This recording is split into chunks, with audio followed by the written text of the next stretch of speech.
With their fourth round pick, the Ravens went out and drafted former Indiana wide receiver Elijah Sarratt. Kind of surprised we saw the Ravens draft two wide receivers with Jacoby Lane in the third and now Sarratt in the fourth. Sarratt is an outside X receiver, 6'2", very physical. He's not going to like outrun really anyone. He's not incredibly fast, but when it comes to contested catches, he's going to get up there and get that. Plus, as we've all heard, I'm sure most of you have heard, he likes to call himself Waffle House because he's always open, which, due to his time in James Madison and in Indiana, pretty close. I mean, that's pretty fair to say. I mean, obviously helped Indiana win a national championship this past season. His connection with Mendoza was phenomenal, obviously, alongside Omar Cooper Jr., who went in the first round of the Jets. I know people are going to say, why not get a tight end? Why not get a center?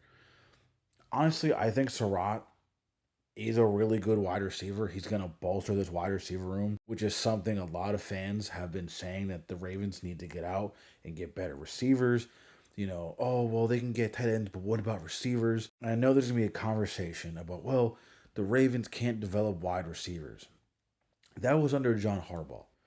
That's in the past. We don't know how things are going to go in the future now. So I'm a bit more confident with the Ravens organization with wide receivers now that John Harbaugh and this previous staff has left the building and a new staff has come in. So with Jacoby Lane and Elijah Sarratt, this is what the Ravens wide receiver room looks like. And I think with Jacoby Lane and Sarratt, they elevate this room to a better wide receiver room than previously without them. So I'm very excited for them to join the Ravens. It gives Lamar Jackson more targets.